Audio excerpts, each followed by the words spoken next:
కొండా సుస్మిత పటేల్ చేసినటువంటి వ్యాఖ్యలపై కూడా ఉమ్మడి వరంగల్ జిల్లా వ్యాప్తంగా మహిళా కాంగ్రెస్ నేతలు కూడా తీవ్రంగా స్పందిస్తున్నటువంటి పరిస్థితి. మరి ఏం మెచ్యూరిటీ లెవెల్స్ ఉన్నాయన్నటువంటి ఆలోచనతో ఇక్కడ ఈ తీవ్ర వ్యాఖ్యలు చేస్తున్న ఒక ఆలోచన కూడా చేస్తున్నారు. ఇప్పటివరకు జరుగుతున్నటువంటి సమావేశంలో కూడా మళ్ళీ ఇట్లాంటి చర్యలు జరగకుండా ఉండాలంటే ఏం చేయాలి ఒక నిర్ణయాలకైతే వస్తున్నారు. మరి ఒక్కసారి ప్రస్తుతానికి ఇక్కడ మహిళా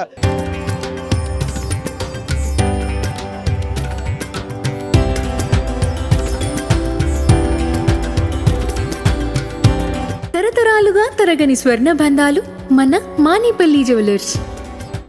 జిల్లా కాంగ్రెస్ నాయకురాలు మనతో రవలి గారు మనతో ఉన్నారు. ఒక్కసారి మాత్రం మాట్లాడదాం.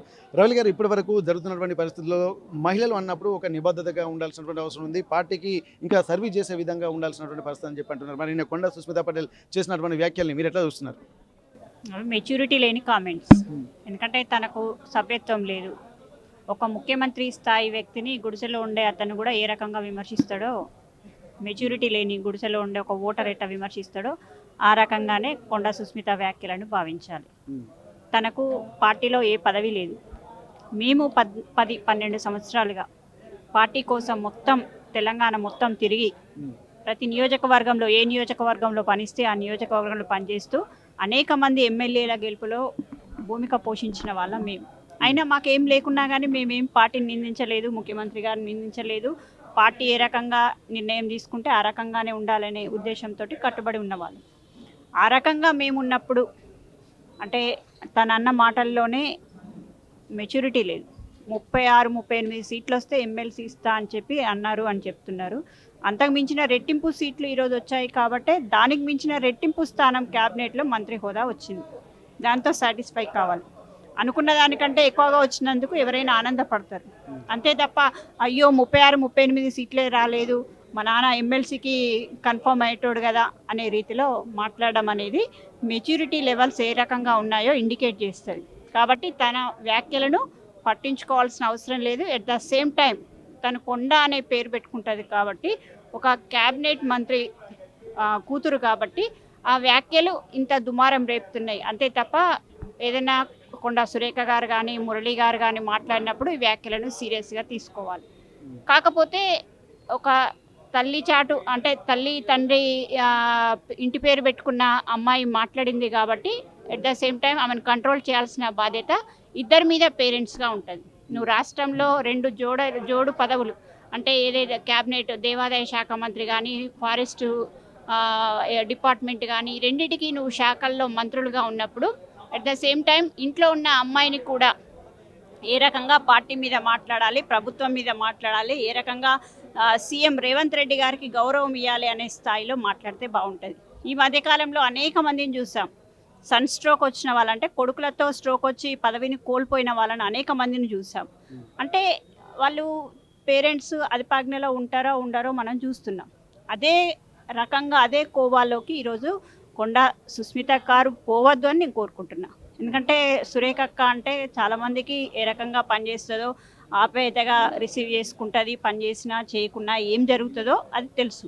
కాబట్టి ఆమె ఆప్యాయత, ఆమె మాట్లాడే విధానము ఈ కొండా సుస్మిత గారి విధానంతో మ్యాచ్ కావట్లేదు. కాబట్టి ఆమె వ్యాఖ్యలను ఈరోజు క్యాబినెట్ హోదాలో ఉన్న మంత్రి గారు ఖండించాలి. ఫస్ట్ ఆఫ్ ఆల్ ఖండిస్తే అది గౌరవం ఇచ్చినట్టుండే. మరి ఇప్పటి వరకు కూడా ఖండించలేదు కదా దీన్ని. మరి ఈ వ్యాఖ్యల వెనుక ఎవరున్నారు అనుకోవచ్చు? మరి అంటే వ్యాఖ్యల వెనుక ఎవరుండరు. తనేం మైనర్ కాదు. మైనర్ అయితేనేమో పేరెంట్స్ ఉన్నారో ఎవరో ఉన్నారో అని చెప్పచ్చు. తను మేజర్. తను మాట్లాడిన వ్యాఖ్యలు నా వ్యక్తిగతం అని చెప్పచ్చు.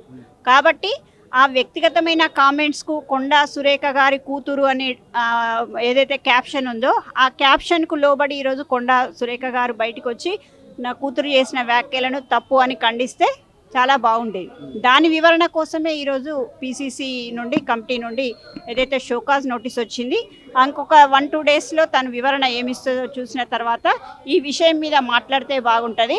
అంతవరకు ఎవరు కూడా ఈరోజు అప్పుల ఊపిలో ఉన్న తెలంగాణను పథకాల పేరిట ఏ రకంగా ముందుకు తీసుకెళ్తున్న ముఖ్యమంత్రి రేవంత్ రెడ్డి గారిని ఆ రకంగా విమర్శించడం సహేతుకం కాదు. ముఖ్యంగా ఏదైతే కాంగ్రెస్ పార్టీ కుటుంబంలో ఉన్న సభ్యులు విమర్శించడము అది సరైన రీతిలో ఉండదని చెప్పి సందర్భంగా అంటున్నాను. ఒకవేళ మంత్రి గారు కొండా సురేఖ గారు స్పందిస్తే ఏమని వివరణ ఇచ్చేటువంటి అవకాశం ఉండే పరిస్థితులు కనిపిస్తుంది. ఎందుకంటే గతంలో ఒకసారి సుస్మిత వల్లనే అప్పుడు కూడా మంత్రి పదవి ఉంటుందా ఊడుతుందన్న ఒక ఆలోచనలు వచ్చినాయి. అప్పుడు కూడా ఒక బర్నింగ్ సెన్సేషన్ మూమెంట్ జరిగింది. మరి అట్లాంటి సందర్భంలో ఇప్పుడు కూడా మరి అప్పుడు ఇచ్చినటువంటి వివరణతోటి ఒక రకమైనటువంటి అది మరి ఇప్పుడు ఏం వివరణ ఇవ్వబోతున్నారు, దీనికి సంబంధించినటువంటి ఎట్లాంటి పరిస్థితులు ఉండబోతున్నాయి, మీరు ఏమైనా ఇమాజిన్ చేయగలుగుతారా? అంటే ఇప్పుడున్న పరిస్థితికి అప్పుడున్న పరిస్థితి వేరు వేరు డిఫరెంట్ కోణాలలో ఉన్నది. ఇది రెండవసారి కాబట్టి రెండవసారి షోకాజ్ నోటీస్కు వివరణ ఇవ్వాల్సిన అవసరం ఉంటుంది కాబట్టి ఈ వివరణతో అధిష్టానం సాటిస్ఫై అవుతుందా కాదా చూడాలి. అంటే అంతే బలమైన కారణం ఉండాలి, బలమైన కారణమైనా ఉండాలి, లేకపోతే అపోలైజ్ చెప్పుకుంటూ ఏదైనా లెటర్ ఇస్తూ ఆ సమాధానమైనా చెప్తూ ఉండాలి.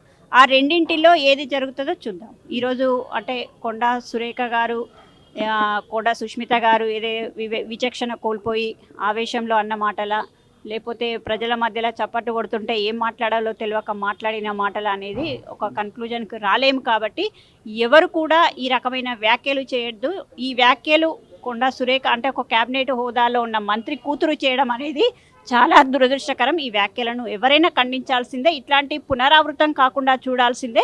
అధిష్టానాన్ని కూడా అదే విజ్ఞప్తి చేస్తుంది. Okay, thank you madam. ఇప్పటి వరకు జరుగుతున్నటువంటి పరిస్థితులు ఒక్కసారి గమనించినట్టయితే ఇక్కడ మంత్రి క్యాబినెట్ మంత్రి హోదాలో ఉన్నటువంటి ఆమె కూతురు కాబట్టే, మంత్రి గారి సురేఖ గారి కూతురు కాబట్టే ఇంత చర్చకు దారితీసింది. లేకపోతే ఇక్కడ నార్మల్గా మాట్లాడేటువంటి వాళ్ళు మాట్లాడేటువంటి విషయాలు కూడా దీన్ని సీరియస్గా తీసుకోవద్దని చెప్పి అంటున్నారు. మరి ఇట్లాంటి విషయంలో కూడా గతంలో ఒకసారి గతంలో జరిగింది, మరి ఇప్పుడు కూడా పునరావృతం అయింది. మళ్ళీ ఇంకాసారి పునరావృతం కాకుండా ఉండాలంటే మాత్రం ఖచ్చితంగా దీని మీద ఒక ఇప్పటికే షోకాజ్ నోటీసులు కూడా జారీ చేసినటువంటి నేపథ్యంలో మరి ఏం చేస్తారో చూడాల్సింది.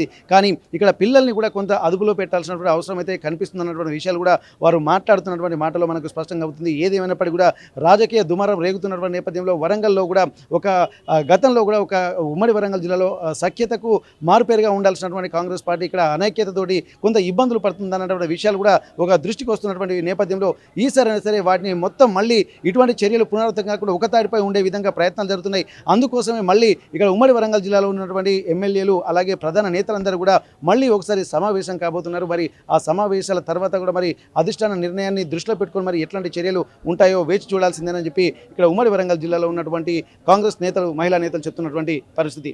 హనుమకొండ డీసీసీ భవన్ నుండి కెమెరా పర్సన్ వంశీతో వెంకటరత్నం, RTV వరంగల్.